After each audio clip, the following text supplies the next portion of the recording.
Courage et dévouement, c'est leur devise et on en compte à ce jour dans les Vosges un peu plus de 3000, volontaires et professionnels confondus. Secours aux personnes, accidents de la circulation, incendies, risques industriels et pollution, feux de forêt, le champ d'intervention des sapeurs-pompiers est large et auquel, depuis quelques années, il faut ajouter un risque de plus en plus prégnant d'inondations et de crues. Pour assurer leurs différentes missions, ils se forment régulièrement, comme ici sur le bassin d'eau vive Naturo d'Épinal, où nous les avons retrouvés il y a quelques semaines, en plein exercice de conduite d'engins hors chemin. Ces engins sont faits pour, à la base, les feux de forêt, on va dire, qui aujourd'hui sont incontournables dans le cadre des inondations. Et donc, là, ce plateau sert à former nos conducteurs.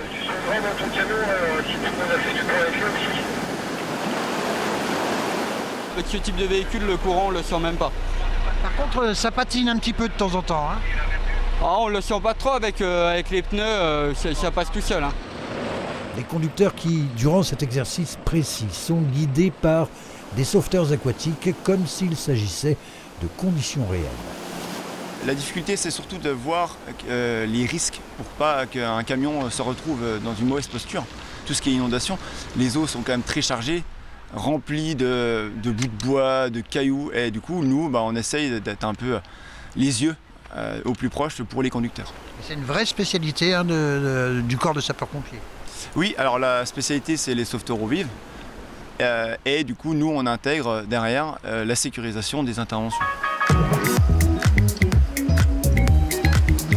Dans ce bassin d'eau vive spinalien, là où évoluent généralement des séistes et des kayakistes, tant pour des entraînements qu'en compétition nationale et internationale, mais aussi le tout public pour des activités de loisirs, ces manœuvres peuvent de prime abord paraître étonnantes. Mais d'un coût de plus de 6 300 000 € hors taxe, ce bassin d'eau vive est unique en France, car il a été spécifiquement pensé pour cela lors de sa construction. À Huxonnier, on devait construire un plateau technique risque inondation. Et l'alignement des planètes a fait qu'au même moment, la CAE voulait créer un stade d'eau vive. Donc volonté politique, effectivement l'alignement des planètes où tout le monde était d'accord autour de la table pour réunir les deux projets et faire ce magnifique projet qu'on a aujourd'hui. Ce plateau répond bien à nos besoins puisqu'il a été créé par des pompiers pour des pompiers.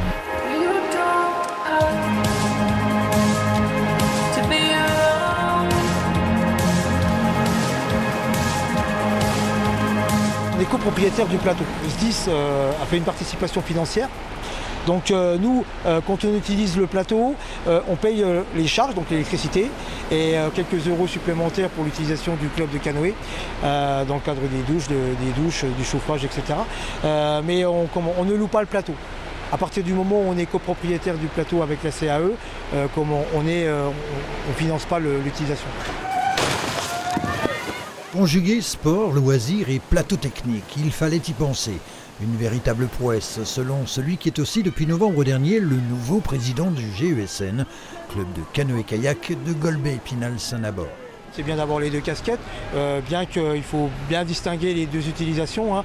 Le canoë, on est bien sur un volet sportif et loisir. Là, le parcours tel qu'il a été fait, le plateau, c'est vraiment un plateau professionnel pour les sapeurs-pompiers. Donc on fait bien la distinction entre les deux. Et c'est vrai que le fait de bien connaître le plateau, ça aide sur les deux types d'utilisation, on va dire.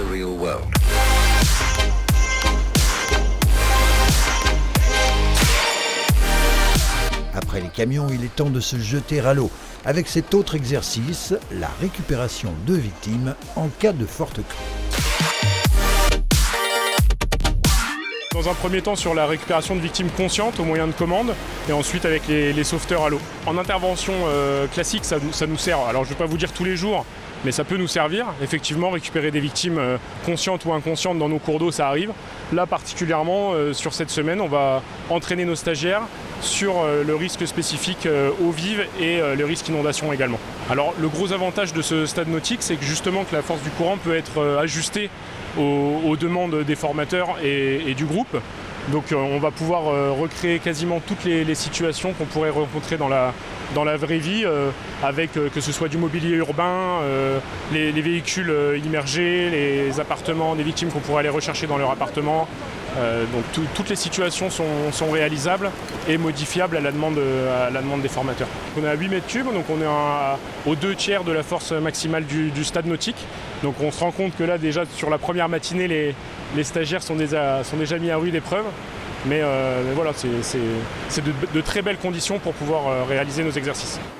En conditions proches de la réalité, les sapeurs-pompiers vosgiens s'entraînent 5 ou 6 fois par mois sur cette structure nautique de plus de 200 mètres de long pour 10 de large.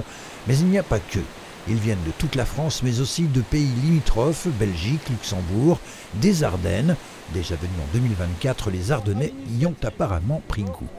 Le plateau technique est très intéressant pour nos besoins, du coup on a décidé de revenir encore une fois et c'est prévu encore pour les années suivantes. Vous n'en avez pas dans les Ardennes?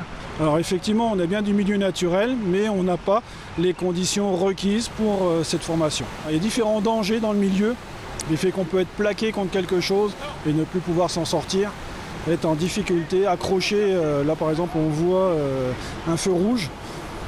Qui simule un poteau en milieu urbain. Donc on peut retrouver une victime accrochée dessus.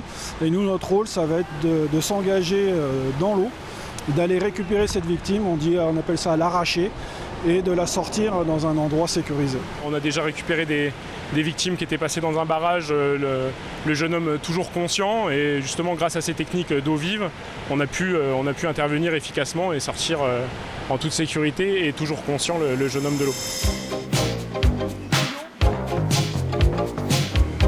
Mais ce plateau technique, ce bassin d'eau vive, est aussi très utile pour les entraînements des sauveteurs sino-aquatiques, à l'exemple de Carole, qui ce jour-là faisait trempette avec Pogo, un mâle Terre-Neuve de 6 ans. Alors les Terre-Neuve, déjà ils ont un poil qui retient les gouttelettes d'air, où ça a une petite aide à la flottaison. Ils ont les 4 pattes palmées, donc quand ils nagent dans l'eau en fait c'est un peu comme un mouvement de pagaie, mais vraiment avec les 4 pattes. Les chiens classiques ils nagent avec essentiellement les pattes avant et ils s'équilibrent seulement avec les pattes arrière. Là ils nagent vraiment le mouvement de pagaie des 4 pattes. Au sein des Vosges, on était les premiers à construire une ERSA, une équipe de reconnaissance en sauvetage aquatique, ce qui était énorme. Et elle était composée de plongeurs, de sauveteurs aquatiques. Et aujourd'hui, elle a une autre entité, puisqu'elle est plongeur, sauveteur aquatique, sauveteur eau vive et chien sino-aquatique. Et nous, on travaillait dans du milieu naturel, donc on n'avait pas la chance d'avoir une sécurité maximum. Notamment, on était assujettis aux embâcles, les arbres et autres qui peuvent être emportés par les cours d'eau. Et c'était très dangereux. Le chien comprend qu'il y a du bouillon, il est attentif au mouvement d'eau, oui. Il regarde bien. Le chien ne doit jamais être en contact avec les victimes. Le maître est sauveteur aquatique et le chien, c'est un chien qui est capable de tirer plusieurs tonnes sur l'eau. Ce qui veut dire que c'est un gain de temps pour nous dans le cadre des évacuations, puisque vous l'avez vu dernièrement, l'évacuation se fait personne par personne. Avec un chien et un bateau raft qui équipe le département des Vosges, on peut se permettre à évacuer entre 8 et 10, voire 12 personnes d'un coup avec un chien, un maître chien. On officie aussi lors des triathlons. On surveille les plages l'été pour la plage de Taon par exemple. On fait de la surveillance, il vient avec. Alors, moi j'appelle ça plutôt des mises en sécurité. On ne peut pas dire vraiment qu'on a eu des grosses noyades. C'est plus des gens en difficulté qu'on a ramenés, donc on en a déjà effectué plusieurs. Oui. C'est un avantage aussi de ce chien, c'est qu'en fait l'animal ressent les dangers avant le maître. Ce qui veut dire que vous avez pu le constater, le chien a toujours un œil sur son maître a toujours un œil sur son chien. Et ensemble, ils sont capables de réaliser de véritables prouesses, notamment, ils sont capables d'analyser un danger qu'un lambda ne pourrait pas faire. Pogo est l'un des rares mâles de l'équipe vosgienne qui lui préfère les femelles, plus faciles à éduquer. Il devrait partir en retraite bien méritée d'ici 2 ans, et c'est une véritable trousse à outils à lui seul. Effectivement, il a un gilet, déjà ça le protège, ça lui fait une aide en plus à la flottaison. On peut s'accrocher nous aux anneaux pour se faire tracter. On peut accrocher une longe. Pour accrocher une embarcation plus facilement. Et on a aussi une lampe afin de voir si c'est dans l'obscurité, de voir où il est, dans quelle direction il va. En intervention, ces sapeurs-pompiers, on l'oublie trop souvent, risquent parfois leur propre existence pour préserver la vie des hommes et de leurs biens. On nous a appris à nous dire stop, on ne peut plus y aller. Et malheureusement, quand on ne peut plus y aller, eh bien, il y a des vies humaines qui sont en jeu et qu'on ne peut malheureusement plus rien faire. Et là, à ce moment-là, c'est très très dur de dire on ne peut pas y aller. On le fait et on en rêve souvent. C'est des images noires qu'on garde à vie.